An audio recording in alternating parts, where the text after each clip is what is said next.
You're listening to WPRS on the Z Talk Radio Network.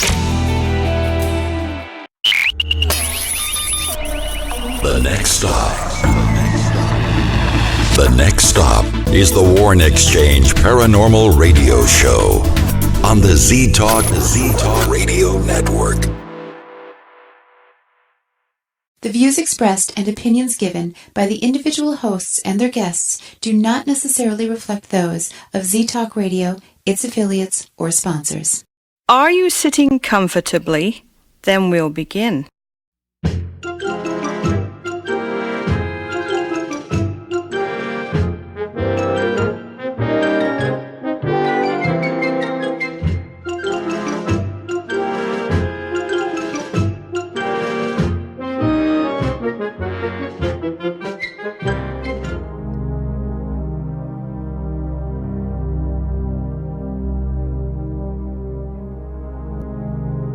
Welcome. Thank you for joining me at the Warrenxchange. I'm your host tonight, Al Warren. This evening, we have Kevin Estrella. Now, not only is he a great musician and has some great music out there that we highly recommend that you listen to, he's also got an experience with UFOs. So we're going to talk about how this has affected his life, his music, and everything else right after these words.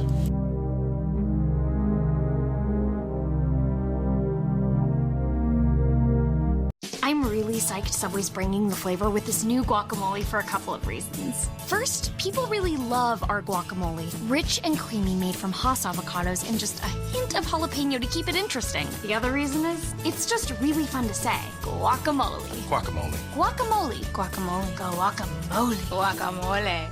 See? Come in and try our new guacamole on sandwiches like the Chipotle Chicken Melt and discover how it turns up the flavor on all your favorite sandwiches. Subway. Eat fresh. You can listen to us anytime, anywhere now. Download our free app now for the iPhone and iPad. Look for the Warrenxchange or House of Mystery app at the Apple App Store today. Hey everyone, my name is Tyler Oakley. I know y'all got crazy busy days. Honestly, the only way I can ever get through a crazy day is with some coffee. Thankfully, Starbucks has these brand new mini frappuccinos. Can we talk about how cute these are? That are the perfect size. Whether you are just starting your crazy day or you're halfway through and you need that pick-me-up, they are ideal. Actually, adorable. I know, we have all been there where you're trying to decide between two flavors, and honestly, how can you pick between perfection and perfection? Well, now you can get two without feeling guilty. I know. You're welcome in advance.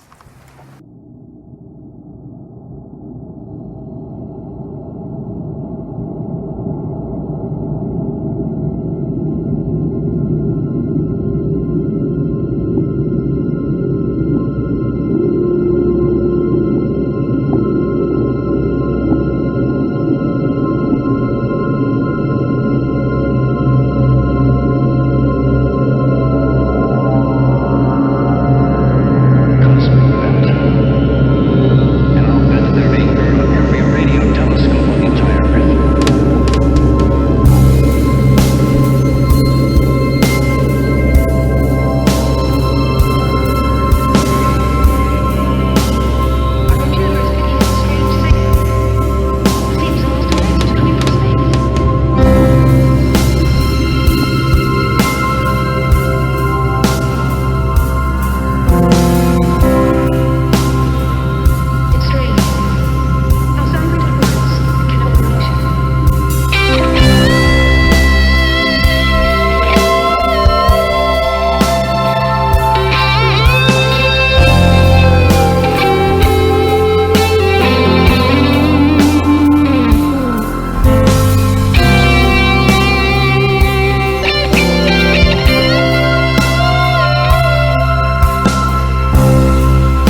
bone here. I'm the boss.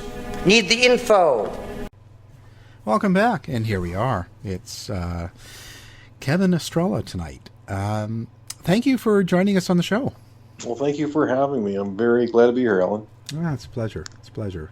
So now you haven't got a common household name here, so let's start out with who Kevin is, like where you grew up, and kind of a little bit about your life first. Let's see here. I grew up in Orangeville, Ontario. Spent the majority of my life there, and then went to high school at Notre Dame in Brampton, and who actually I went to the same high school as the comedian Russell Peters. Okay. If you know Russell Peters. So I grew up in that area, and then moved to Hamilton, and been in Hamilton ever since. I am Pyramids on Mars, instrumental rock from the mystical red planet. I'm the Joe Satriani of the North, so to speak.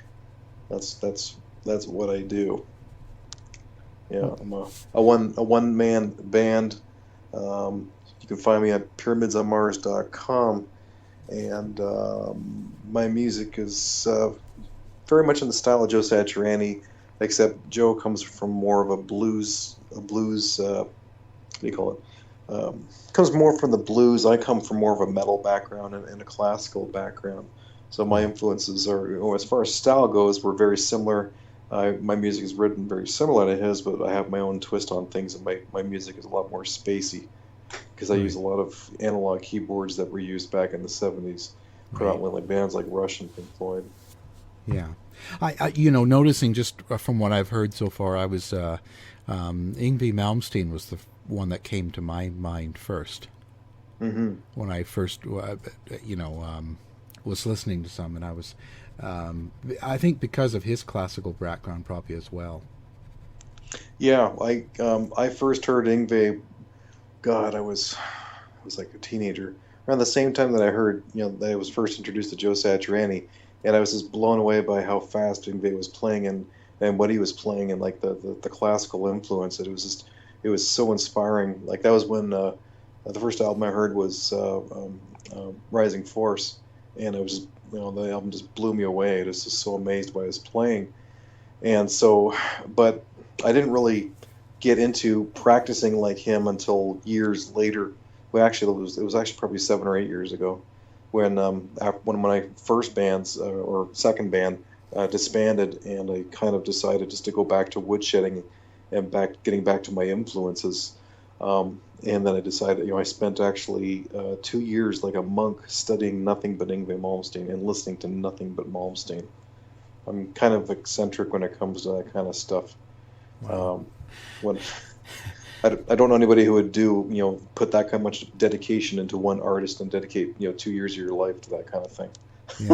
Yeah, it's pretty amazing. I mean, for me, the times, I mean, the 80s, yeah. It was a pretty big influence. I mean, I got my degree in music. Actually, I got my master's in it. Oh, wow. And I was heavily influenced by a lot of the rock and metal. And, of course, Eddie Van Halen back then, and, and Paul Gilbert. All the just everything. The mainstream became really popular with a lot of metal. Like Rat and Poison and all that stuff. So it was very, very mainstream, more so back then. Yes. Things come and go, but certainly amazing. Satriani was great. So you've been playing in bands like your whole life then, or did you start out kind of doing that as a teenager, and did you play in little like local bands and all that? I was I've been in a band ever since I was in grade 9. Once we got to high school, we formed our first bands, and we were jamming out and playing together, and I had several bands throughout high school. One band we were called Deprived Youth, which was we named ourselves after Dweezil Zappa's album at the time, Deprived Youth. We were all really into Dweezil Zappa during that period. And then my first real serious band was when I was in university, called Firestorm, and my brother was on bass, and Matt Rock was on drums, Rick Goosen was on vocals, and we really worked hard playing the Toronto circuit as a Firestorm, and that's back in the days when we were really heavily influenced by like Pantera and stuff like that, and Rush. Right. So, and then after Firestorm broke up, the drummer and I, we went off and started to do our own thing. And this is actually around the same time where he and I became really heavily into like studying the UFO phenomena. He was heavily into studying crop circles, and I was studying a lot of the abductions at the time, reading a lot of Bud Hopkins books. And during that period of time, we reinvented ourselves musically and formed Shatter Instinct, which was my favorite band as far as like any group that I've been together with, and our sound was very molded in the style of Tool. Okay. I ended up switching guitars and buying a Gibson Les Paul, and that just gave us this huge sound.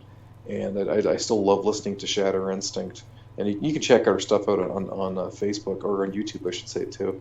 It was a great band, but it unfortunately it kind of fell apart, and Matt decided he was quitting music entirely to pursue his crop circle research.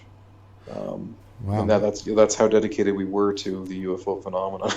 Well, where did that come from for you? Like, so you were starting to read books and stuff, but did you was it something you always had an interest in? Is it something from a little kid onward, or it's funny you mentioned that. I have always had a passion for the UFO phenomenon, and I did a lot of research on YouTube and watching different alien videos and stuff, and different things they have on YouTube.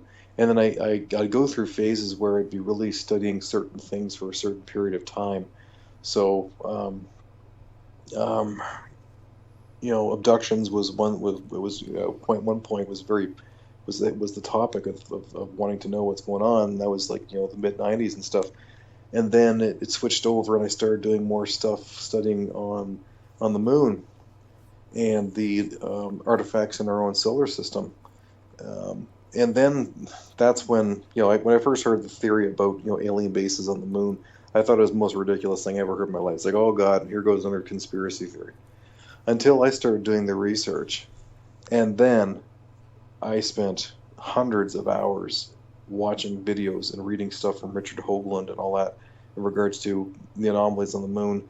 And then they were showing these pictures of pictures on the moon with airbrushed things out. And it was like, image after image, and I was having this flashback, like I was like, I've seen this before. I know I've seen this before, and then I finally realized where I saw these pictures before, and it went back to my childhood, back in 1976, 1977, when I was just a little guy, and in Orangeville, my doctor, his office, he had this. In his waiting room, he had this huge book that was like 2 inches thick on the moon. It was like a picture book, and had a big on the front of it had like the picture of astronauts with his helmet on and stuff and looking at you. And you go through the first several pages, and it's all really crisp, clear pictures, high definition for the 70s of the astronauts and stuff. But then as you start getting deeper into the book, and they're showing pictures of the craters and all that kind of stuff, the pictures were a lot more grainier. They weren't very high quality, and there was like things that were airbrushed out, like blurred out, like tons of blurred stuff. And I'm a kid, I don't know what airbrushing is. Mm-hmm. You have no concept, but I knew that these pictures, there was something that's being covered up, page after page after page after page. Like more than half the book was like of this stuff, and every page had blurred out stuff. And I turned the page over to see, okay, what are they covering up? Like, is it a scratch and sniff book? Am I supposed to scratch this area that's all blurred out, and maybe I'll see the picture underneath? And I didn't know what that was going on. And it was like 25, 30 years later, I finally see what the heck was going on, that, yeah, they were airbrushing out, things on the moon they didn't want you to see. and the moon is covered in bases. So I'm completely it verified that, and then I started watching Ancient Aliens, and really that started to make sense to me. And so I've just been educating myself more and more and following Richard Hoagland, his stuff on the moon and on Mars particularly, and Saturn, and really trying to understand things. And so I think, and then with Pyramids on Mars, the reason why I called my solo project Pyramids on Mars was because I wanted to marry the two together of my musical vision and my passion for aliens and extraterrestrials, and trying to educate the world to the alien awareness, and trying to make people aware of the reality and the truth of our situation, and that they are here and they've been here for a long time. So I was really passionate about marrying the two. And then I think some other people saw what I was doing and decided to give me affirmation that what I was doing is what they want me to do. I'll leave it at that. Okay. So you've come into the Pyramids of Mars now. You've started that. So you do, just for the music part of it, you do everything on that album. Yes, I do. So, yes. How did you put it all together then? Like, because you have no other band members. Band members, I guess I would say. Yeah. So I was trying to come up with okay. So there's just you. Yes. How do you put it all together? Because I mean, did you do drums before, or did you have something to, where did it all come from? Well, the drums, like I play all the guitars, I play the bass, I play all the keyboards, I do all the all the sound effects and stuff. I do all of it. I do all the drum programming. So I program the drums, but every single beat that you hear, I program that. It's like everything. I know exactly. I can't play drums. I don't have the technique to do that, but I can write really good drum tracks because I'm a musician, and I've spent over half my life with musicians. So I've learned. We work together musically to as it's a group. It's not just one instrument, this instrument. We all work together. We all have ideas in regards to. We know how each other's instrument functions in a band, and it's kind of funny to watch me watch a Rush video. You ever see somebody who's like air drumming, air guitaring, and air bass playing all at the same time? Yeah. That's me. Yeah. I can't choose which one. I'm doing it all at the same time. It's like it's all so good.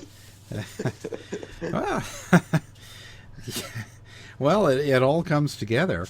Now, are you produced it as well, or did you have some help on that? I produced it. I did everything. I have a home studio. Got some really good recording software using Ableton Live 8 and a lot of good VST plugins. And I use predominantly VST Moog keyboards and Oberheims, and mostly analog keyboards is what I use.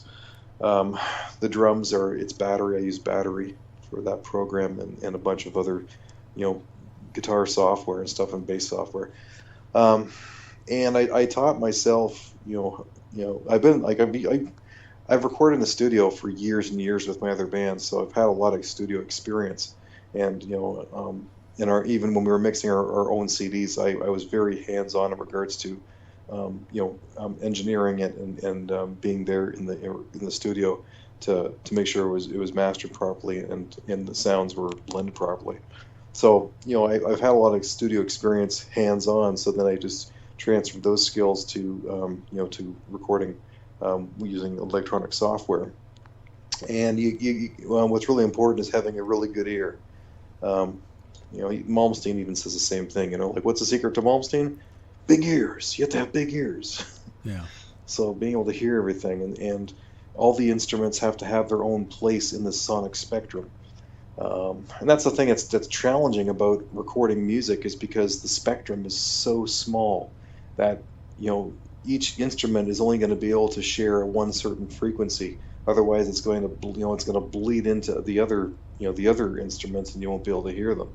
So you got to really tweak, play around with EQing until the guitar, the guitar is sitting just right. The lead guitar is sitting like here, and the rhythm guitar is sitting here, and the bass is sitting here, and you work it all out. And then and then mastering. I use some mastering software to master my music too. Right. But I also continuously educate myself.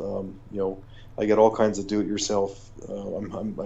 I'm signed up to a whole bunch of do-it-yourself subscriptions, and a lot of stuff will come through as well with studio techniques. Yeah. So when I'll learn about those studio techniques and how to use compression properly and how to EQ guitars and bass and stuff like that properly. And so you just got to keep, education. Never don't stop. Yeah. Oh, yeah. You got to keep moving or keep growing. Yeah, for sure. Yeah, music. What is it you? So now, I should say actually first, how do you do it all live? I play the drums with my left foot. I play bass with my right foot. No, I'm just kidding. No, but like, do you do a live show then with the Pyramids? Yes, I do. Yeah. And so you have a lot of it sequenced or a lot of it set up, and then you kind of. Well, my brother plays bass. I play lead guitar, and then the rest of the music is mixed down, and then it goes through my laptop, and then goes through the sound system. Okay. Now, I will be eventually. I plan on getting a live drummer for adding to the show. That's coming down the road. But right now, with just the two of us playing it, it works quite well because we can get a good, clean sound, and the sound people like us because we're very easy to to mix, so to speak, through the house systems. Yeah. And sound people are always the hardest to work with. Sometimes you gotta make sure you know their name. It's important. Use their name a lot. Yeah. And then you gotta really communicate well to them on how you want to be heard through the system. Yeah. Oh, yeah. Because I know, the engineer. If you say something to a sound person, it's almost like you try to describe it because as a musician, you describe it with feeling, and they're technical, so there's that bridge to cross. Yeah, and when they ask, okay, who's singing? I'm like, well, actually, it's my guitar that's singing. So I want you to EQ my guitar the same you would as the vocals, and that's what I tell them. I want you to treat my guitar like the vocals. That's how it's supposed to be treated in the mix. Well, so you got it down then. Now, what is it you want to tell people when they hear your music? Is there something you're trying to get across to people from your music? Yes. Well, first of all, my music is instrumental rock. Why I don't have vocals in my music is because I'm more attracted to melody, and I've always listened to instrumental music, and I just think it says a lot more. I find that vocals they're projecting a certain thing, which it's not so much in the melody, it's more in the words. The melodies can be so much more intrinsically complex, especially when you listen to classical music, and you can think of so many beautiful classical songs that have these wonderful catchy melodies that you can just hum, or if you hear it, you just recognize it, and it's like an earworm that just you remember these melodies. And like Beethoven, Bach, Vivaldi were all masters of this. And I really got, like when I was studying Yngwie Malmsteen, I didn't want to become another Malmsteen clone. I wanted to be able to think like him. So in order for me to be able to think like him, you have to put yourself in his shoes and go back and listen to his influences. So after I was done, my 2 years in the monastery of Malmsteen, I went out and started listening to Bach, and that's when everything changed. Like, it was like hearing music for the first time. How complex the melodies were, of how the instruments all worked together, and the violin. I love violin melodies. It's just something about the violin, the way things are structured. I really like that.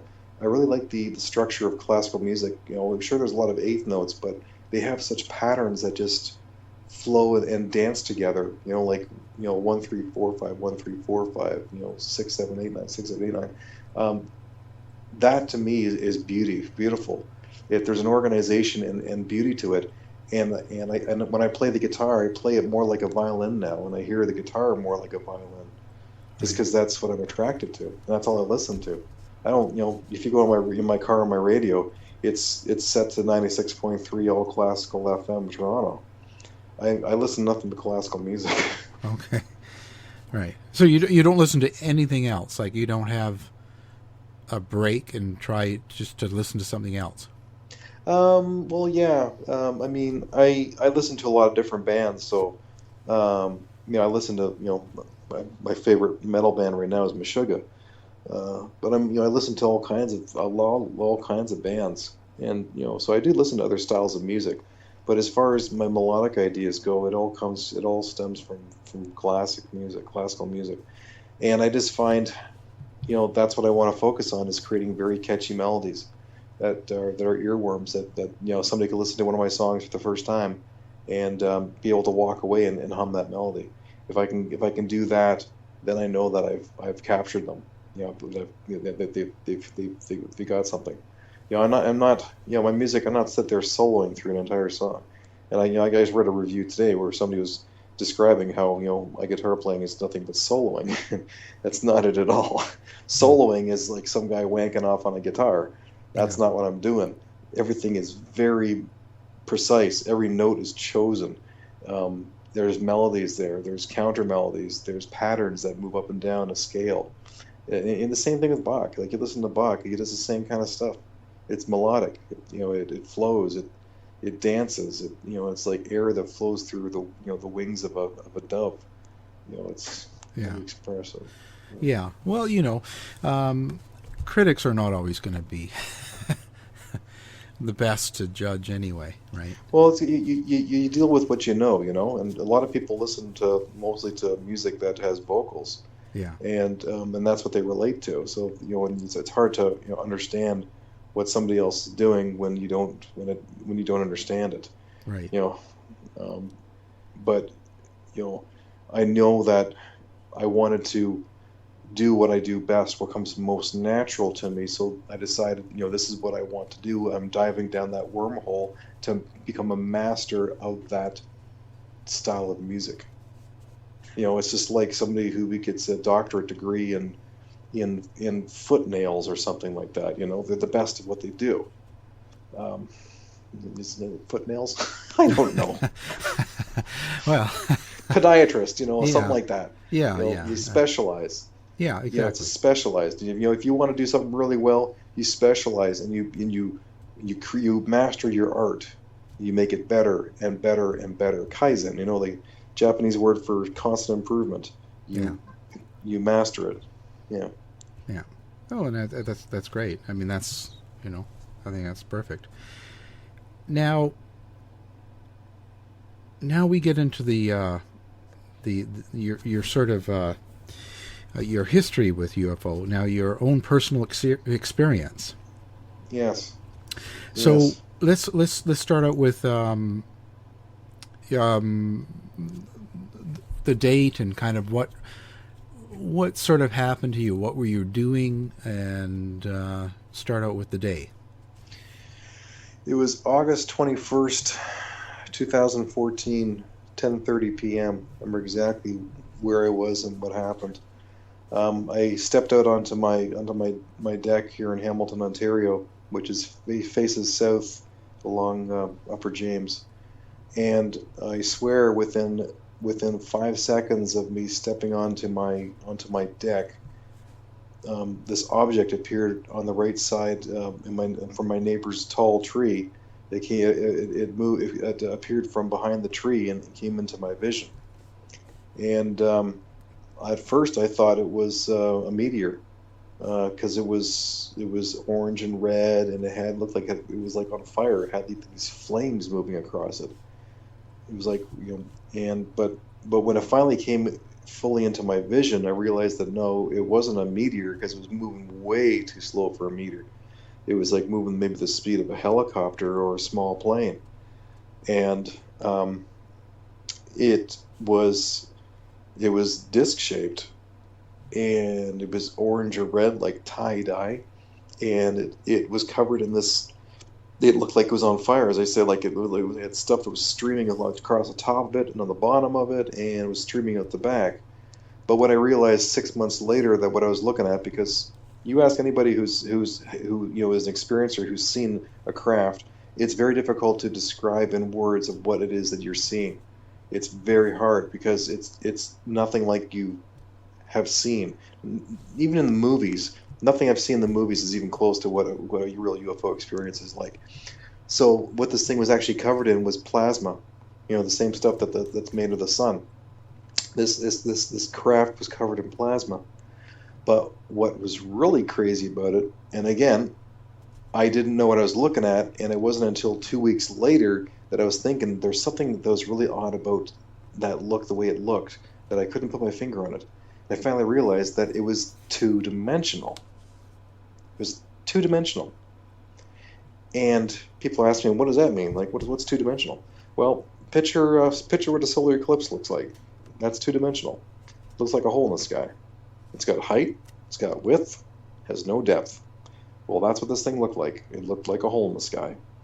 So you take a picture of solar eclipse, turn that shape into a disc, color it orange and red tie-dye, and you got the sun that's kind of blaring behind it, making it look like it's on fire. That is exactly what I saw, moving across the sky. Okay. So I was going to. Okay. So what were you doing that day? Like, what was going on in your life that day? First of all. Well, I was working for an insurance company at the time, and I was really stressed out.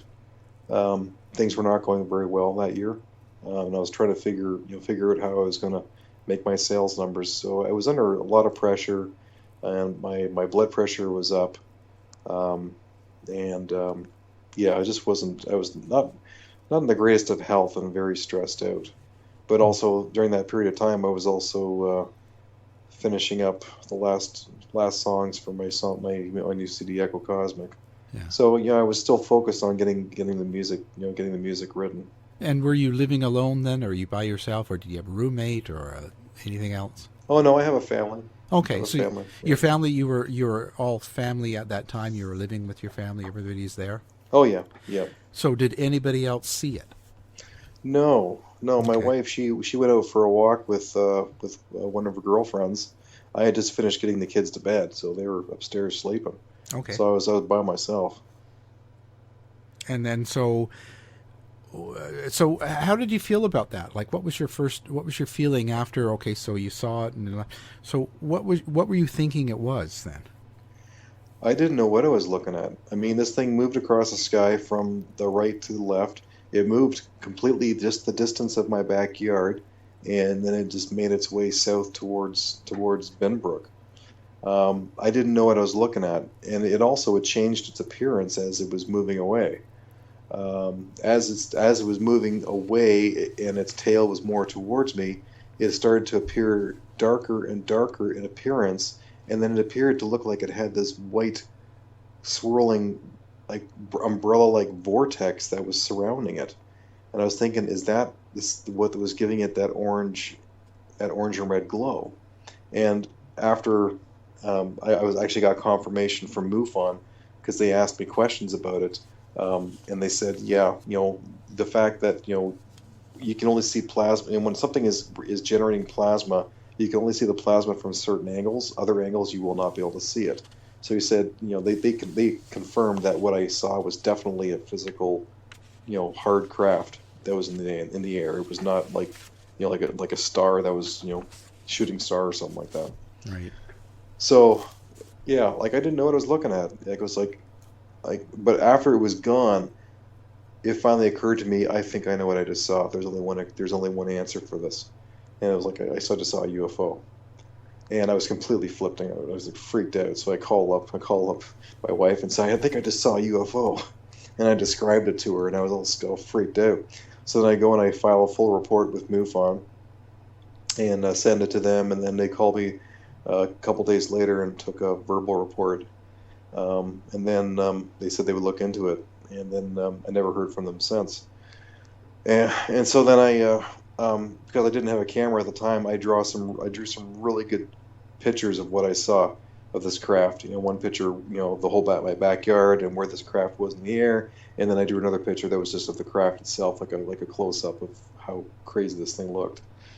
And so, never heard anything from it for a year, and then I found out that there was a exhibition going on in Brantford called the Alien Cosmic Exhibition, where a whole bunch of world respected UFO researchers were giving presentations, and it was all done by pay-per-view.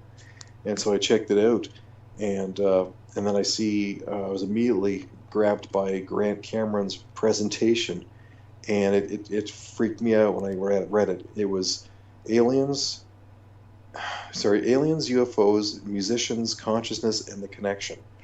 And I'm just like, oh my God, this is all about me. This is completely about me. It's like this is meant for me. I'm supposed to go to this. This is not coincidental. And so I felt like, like one of Jesus' disciples, like when you're called, and I'm like, I'm going to this thing to get answers. I'm finally going to get some answers. And I'll tell you, when I went to the Alien Cosmic, I got more answers and more questions than I ever imagined. My life was completely turned upside down that weekend and changed forever. So I get to the convention and to go see Grant's presentation, and I managed to grab him just before he went up, and I just walked right up to him and I handed my first CD to him as his business card. And he looks at it and he sees Pyramids on Mars, and he says, "We got to talk." I'm like, "Yeah, we definitely do." And then he did his presentation, and it really was explaining about how many other musicians, like world famous musicians, have been in contact with aliens, or aliens have been in contact with them, or they've been abducted, or they have they're getting like they're in communion with these aliens. And there's tons of them. I mean, Ace Frehley from Kiss, Sammy Hagar, David Bowie, and how many other musicians who think that that they're aliens themselves, like Michael Jackson. But he just went through countless and countless other musicians where this trend is going on, and his basically from the information he's gathering is that extraterrestrials are using musicians to help raise consciousness, because it's in a form that people are more receptive to and listening to, and it's more of a younger generation that is listening to this kind of music, so they're more open-minded to possibilities. When you get to people who are in their mid-20s and stuff, by that age they've kind of made up their minds in regards to how they see the universe, whether they believe in God or whether they're an atheist, whether they think extraterrestrials exist or not. They've already made up their minds in regards to how they think the world runs and operates. So aliens are trying to get to a younger try to get to a younger audience, and that's what Grant was all talking about. So after the presentation, I go to the second room, which had a whole bunch of booths set up, and then I see MUFON's booth, and then I see Stu Bundy, the guy who took my report. And so I walk up to them, and they were busy talking to somebody, and I just casually reach into my binder, and I pull out my drawings that I drew, and I just put them on the table. They turn around, they look down at the pictures, their eyes being wide, they look up at me and go, "Holy cow, I'm so glad you're here. We're doing a presentation on you tomorrow." I'm like, "What?" Yeah. Yeah. It's like, I haven't heard from you in a year. You haven't contacted me, and you're doing a presentation on me tomorrow. And he says, "Yes, your story is one of the most authentic cases we've come across." And I'm like, "Wow, that's great." And then he turns his laptop around, and right there in his laptop on his presentation were my pictures that I had drawn that I sent to him. And he says, "Yeah, your story checks out." I'm like, "Oh, that's awesome. Well, how many other people saw it?" He says, "Well, that's the thing. You're the only one." And I'm like, "No, that's impossible. There's just no way. There's no way that I'm the only one who saw this thing. I was in Hamilton. I live in a city. This thing was maybe 1,000 to 1,500 feet up in the air. It was maybe 40 feet in diameter. It was covered in plasma. It was moving across the sky really slowly. There is no physical possible way for me to be the only person who saw this thing. And he says, well, the official records is, you're the only one who saw it. So I am, like, my jaw dropped, and I'm like, I don't understand what's going on. This doesn't make any sense. Like, I'm trying to figure what the heck is going on here. And I'm really freaked out. What I did find out was that what he said actually turned out to be true, because I was on Rob McConnell's show, I think it's the X Zone, and he did some research prior to me being on his radio show where they confirmed that the night of my sighting that there were no anomalies reported. They checked all the records. There were no UFO anomalies reported the night of my sighting. Therefore, for the official record, I was the only one who saw this craft. Well, and what do you think about that? Like, how does that make you feel? I was freaked out. I didn't know what to make of it. Like, how would you feel? How would you feel if you found out that you were the only person who saw an alien, like a UFO? Like, I was bewildered. I was just like, this doesn't make any sense. Like, how can this be? What is this saying? What is this supposed to mean? And did you question yourself then? No, I didn't question myself, because I know exactly what I saw. Okay, so you had no question to yourself. So Absolutely it was like, no question. So then did you start to think it was maybe aimed at you? Well, I started doing some real deep thinking about it. At the time, I didn't think that. I mean, last year when I first saw the sighting, and I put it on Facebook and was ridiculed by a lot of people. My friend Matt, who I've talked about, who's in the band, he actually posted back saying, Kevin, it was meant for you. If you saw it, it was meant for you. And I thought, oh, that's so cute. Thanks, Matt. So that's what I thought of that. And then I find out, this year, this is what's going on. And so I grabbed Grant and I said, I'd like to, sit down and talk with you. And he says, yes, I saw your presentation today by MUFON, and we've got to talk. So I was like, here, come have lunch with me. So I'm like, okay. And so I sit down and I go through the whole thing again. And then I say to him, like, what? I said, this doesn't make any sense. How can I be the only person who saw this thing? And he said very casually, like it didn't bother him at all. He says, this thing happens all the time. I'm like, what? He says, yeah, it's not uncommon for one person to see a craft and to be the only person who sees it. He said the same thing happened to John Lennon when he was in New York City. I'm like, really? He says, yeah, John Lennon, here he is. He's standing naked on his balcony with his girlfriend. This UFO is coming down the river. It comes so close to him that he says he could throw a brick to hit it, and he's screaming and yelling at all his neighbors to look out their windows to see this thing, and nobody answered. Like it was like all the lights were out, everybody was quiet, there was no sound, and he was yelling at everybody, and there was like the whole city was shut down. And his girlfriend, when they were asked about this, his girlfriend said, "Oh, they were all down at the Hamptons," and it didn't make any sense. And so John Lennon, no one else saw the UFO in New York City except for him.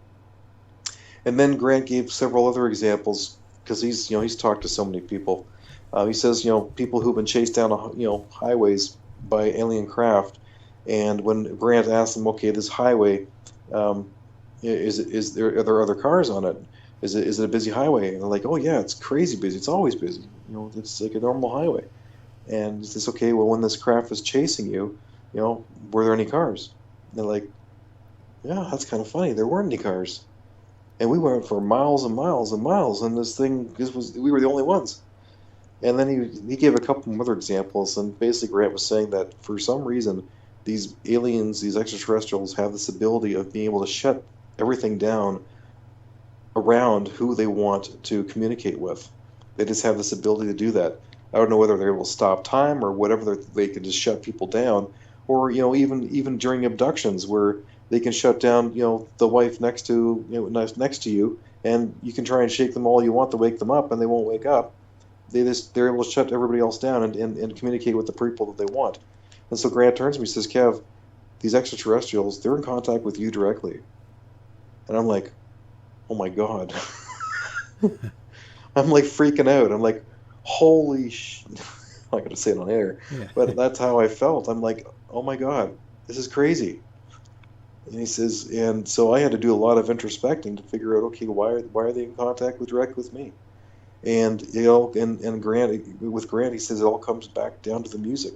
He says, like basically I'm part of the same group of musicians who, I'm getting these downloads in my dreams, and I'm getting my music from another kind of consciousness, because I tap into this energy stream. I feel like when I write my music, because whenever I write my music, I don't even feel like I write it. I feel like a medium, and it just comes through me. I'm not even thinking about it when I'm writing. But it's kind of a whole part of the process.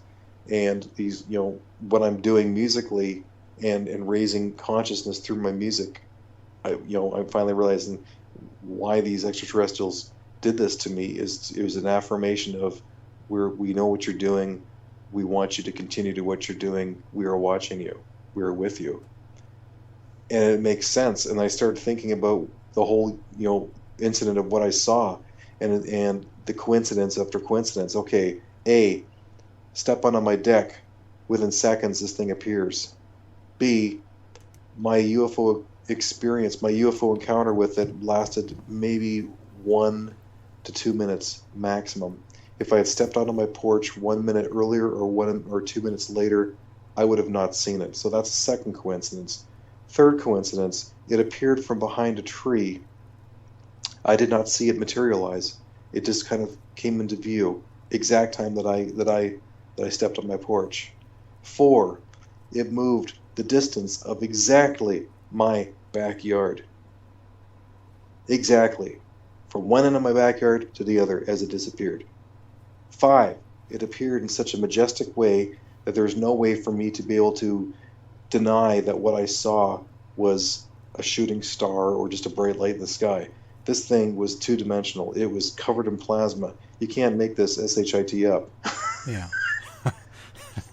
And so I start pitting it all together. One coincidence times one coincidence times one coincidence times one coincidence is, what are the odds? What's your synopsis on the whole thing then? Like, what do you think it's happening to you? I think really because of the kind of musician I am, I'm a very emotional player. I like my guitar heroes, or my energies that I resonate with are the guitar players Jimi Hendrix and David Gilmour, who are two of the most emotional players on the planet. And they tap into this energy, this cosmic energy. And I know exactly when I tapped into it. I know exactly when I did it and what I was listening to and what it felt like.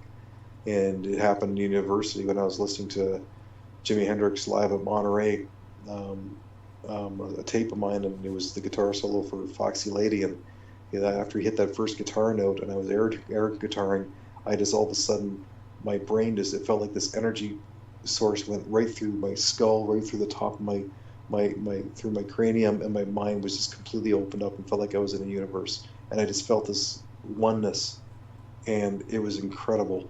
It was the most incredible feeling I ever felt in my life, and I realized this is what I want to be, and this is where I want to stay. And so I keep striving to get back to that state of mind. And when I play my music, I'm expressing from a level that's so deep inside me that I honestly feel like I'm stepping outside of myself.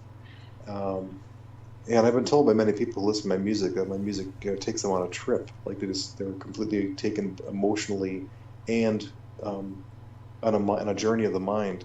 So when I write my music, I don't know where it comes from, because honestly, so many times I'm writing a song where it just feels like I feel like an artist who's been given a blank canvas with a black pencil traced, and I'm just there with my colors, and I'm just color by numbers. It's like, well, obviously this is red, this is blue, this is green, this is this and this. Oh, the song's done. Yeah.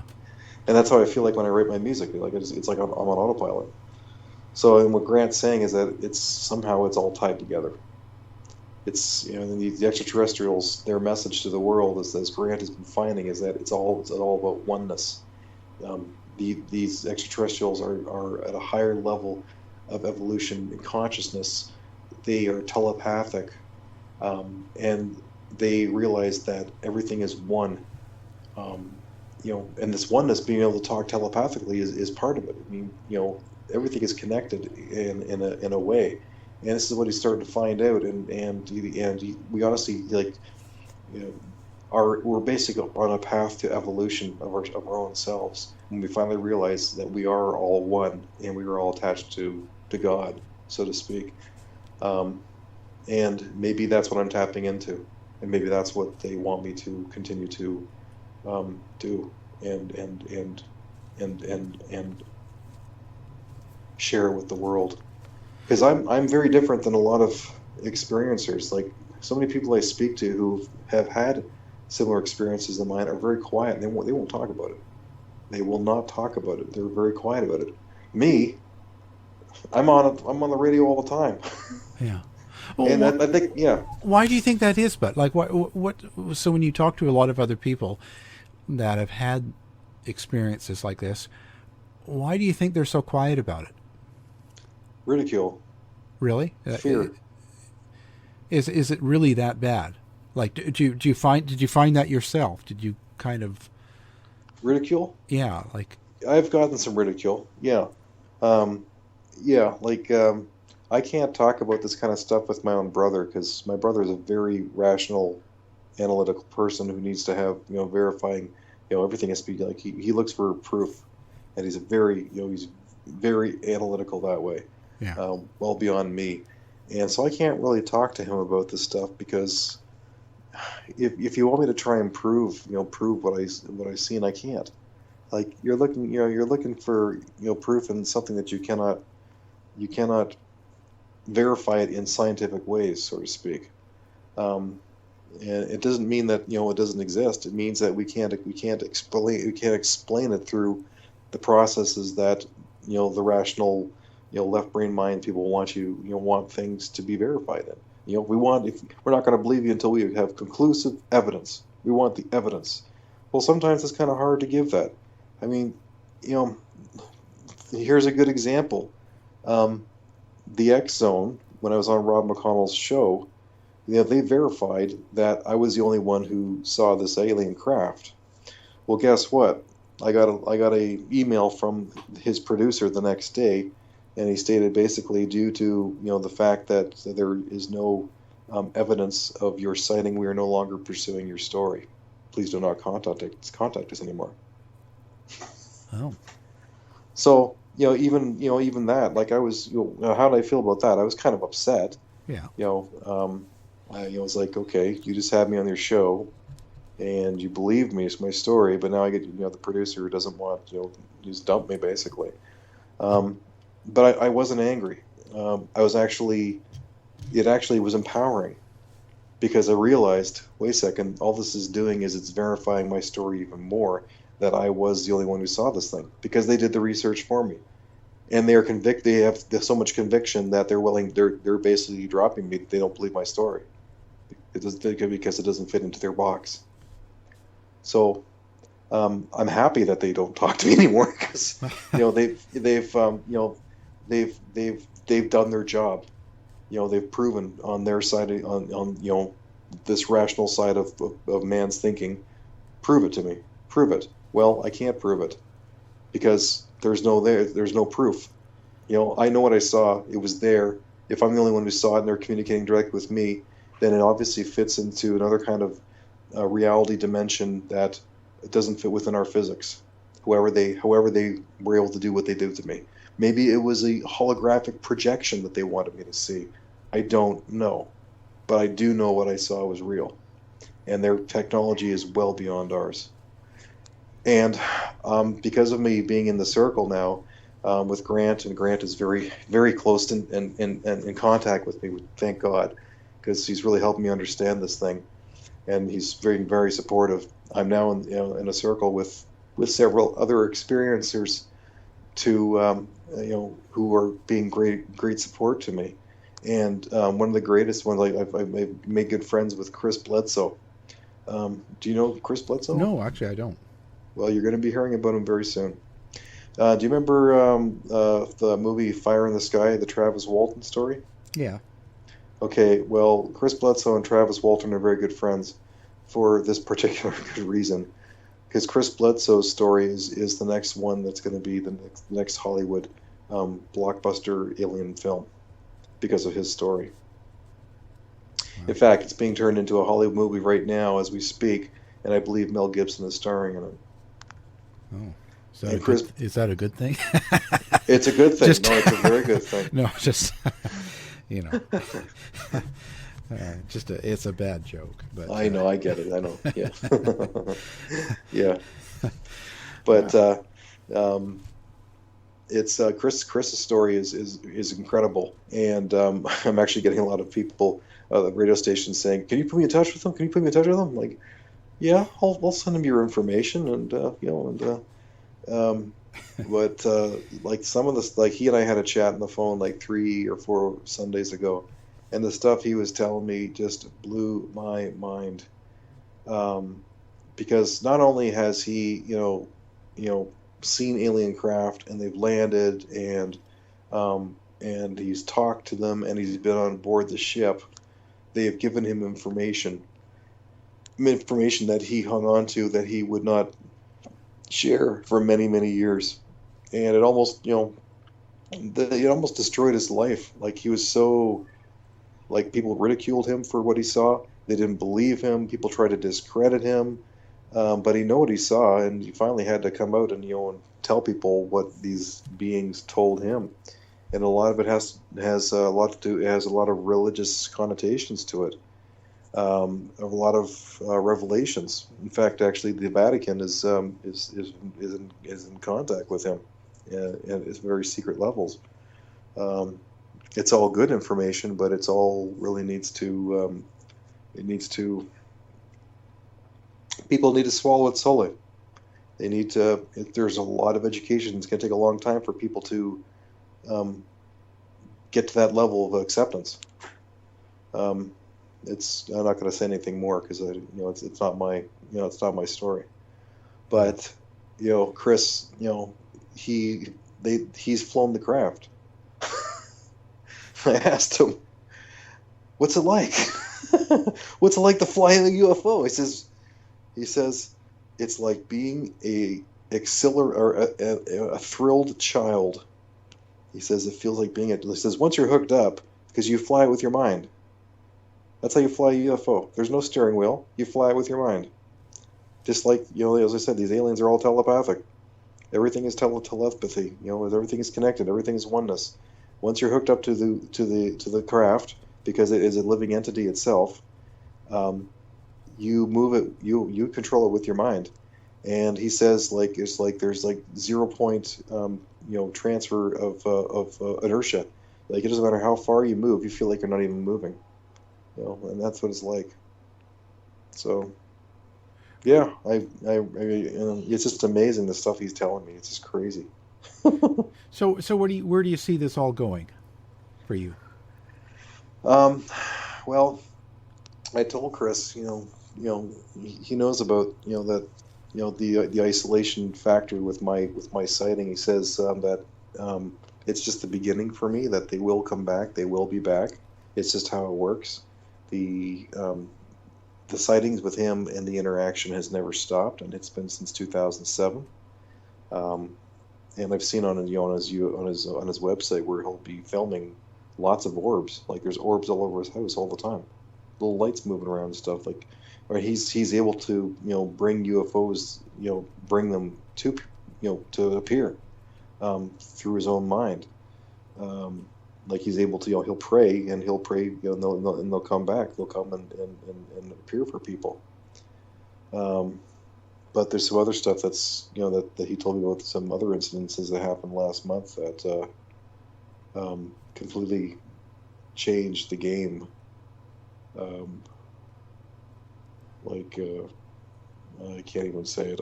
I can't tell you what he told me. No, that's okay. So you see, where do you see yourself going with what you know now? I think, well, Pyramids on Mars is growing at at a tremendous rate. I think I'm getting to that tipping point. I can feel this tipping point coming because of the amount of attention that's on Pyramids on Mars. And I want to, my goal is to take my music on the road. I want to get out there and touring. I want to be playing live all the time. I want to be, the next Satriani. I want to have a band and playing live and making, I want music to be my life. And to continue to raise consciousness, in my own, in what I'm doing, and help other people to, to see the light too, and to understand, the alien presence is real. I want to transform people through my music, and that's what I want to do. That's my ultimate goal, and I keep working at it every day. I work very hard with what I do musically. Only 10% of what I do is music. 90% is marketing and managing and promoting and doing radio interviews and continuing to network with people. And because I'm very good, those are my skills. Like, in my day job, I'm a headhunter, I'm a networker, I do networking and marketing, and I take all those skills and apply it to my music. And you have to wear many, many hats if you want to succeed in music. Oh, yeah. A lot of work and being with the right people at the right time, and yeah. Boy. Yeah. And it's, in this day and age, like, record companies don't exist anymore. You don't expect to, think that you're going to have talent and, a record company's going to discover you and, develop you and stuff like that. That's old school thinking 15, 20 years ago. This day and age, you have to have your own fan base. You have to build your own fan base. Yeah. If you don't have your own fan base, basically you'll get a record deal if you have fans. It's not the opposite way around. Yeah, it's a whole different world. It's a whole different world. Yeah, the old old system's out the door. It's like going from silent movies to talkies. It's just a whole new realm. Yep. But well, we wish you the best in everything that happens for you, and I hope it really gets better for you. I hope things you get some peace out of everything that you go through. It's got to be really tough. I mean, I could only imagine and speak from my point of view of if it happened to me, and then dealing with family and with friends and with and even worse with the social media networks out there now. It's so easy to get a lot of negative, about yourself. So, I mean, it's quite a big deal exposing yourself and putting yourself out there. So it takes a lot of bravery for me to do it on so many different levels of what I'm doing. I mean, first it takes a lot of bravery for me to play instrumental rock, which is completely against the mainstream. And I got rejections last week, from some guys, some company in Toronto, this manager who record company who wanted to, critique some of my music, and they also have placements that they can get for some record companies. But when they heard my music and heard it was only instrumental, there was just like, well, if you ever decide to work with a singer, and do something that's a little more mainstream, give us a shout. And I told them absolutely not. I said, I'm not going to, play music, like, that's the problem, is that so much music out there is penguin music. Right. Well, everybody's doing the same thing. It's like, why do I want to do that? How am I going to stand out amongst the penguins if I'm doing that? And I said, you know what? Here's the other part of my story. Here's my UFO experience. If you, please, I'd love you to help me out. If you can get me into markets that you think you can help me with. And they just responded back saying, wow, you've been in touch with aliens? Great. Well, if you get them to show up at my front door, maybe I'll help you. Yeah. So I'm just like, delete. Yeah.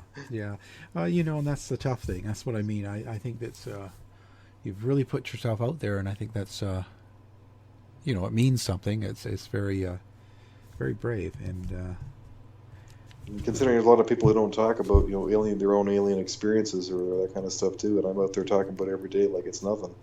Yeah. I really am exposing myself and opening myself up to ridicule. Yeah. But at the same point, I don't really care. It doesn't bother me. Anybody who wants to get anywhere in life, if you hide under a rock and be safe, yeah, you'll be safe. But that's all as far as you're going to go. You got to believe in yourself, believe in what you're doing 100%, and put yourself out there.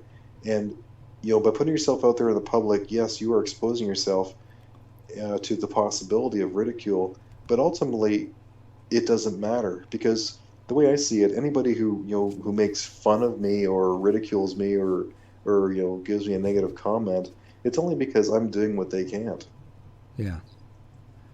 Yeah. It's like, who are you? Like who are you to tell me? What have you done? Yeah. What have you done with your life? Yeah. It's that same. It's like, have you heard of William Shatner's album Has Been? No, I haven't heard. No, he didn't. Yeah, go listen to it. It's beautiful. It's so good. It's like poetry mixed with music. And one of his songs is called Has Been. It's almost like a country song, but it's basically the message is like he's being ridiculed by Don, who's Two Thumbs Don, Jack Never Done Jack, and Dick. And these people who sit on their lawn chairs, dreaming of fame and fortune when Nintendo's their game, and all they can do is point fingers at other people who have had success and are still trying. It's the same story. Those who can do, those who can't ridicule. Yeah. Yeah. Oh, yeah.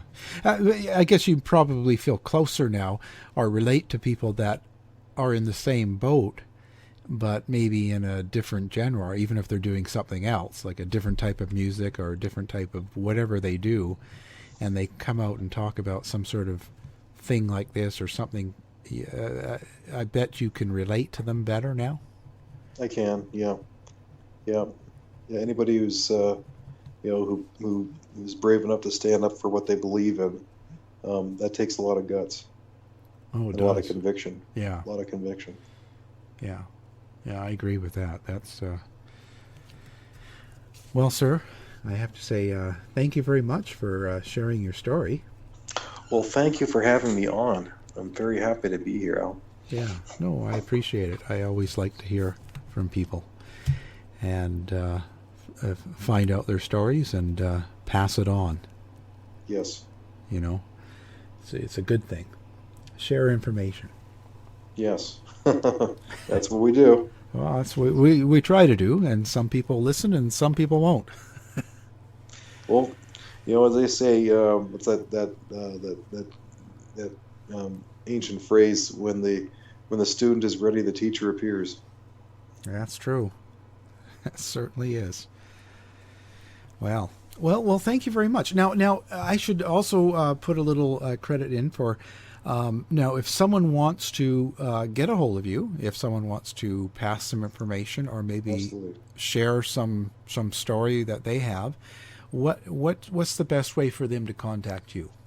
They can contact me at my website at www.pyramidsonmars.com, and just click on contact on the contact button and send me a message, and you can get a hold of me.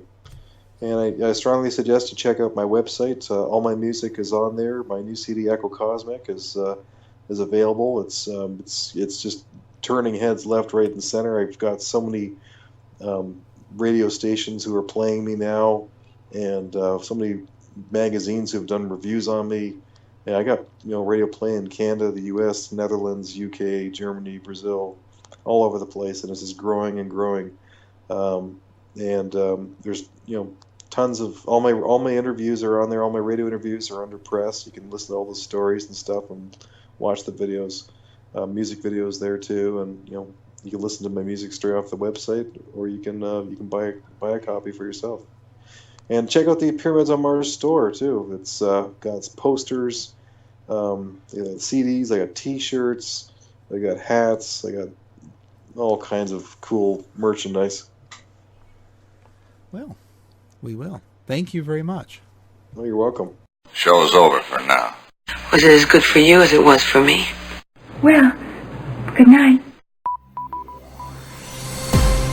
This has been a production of the Z-Talk Radio Network. I'll be back.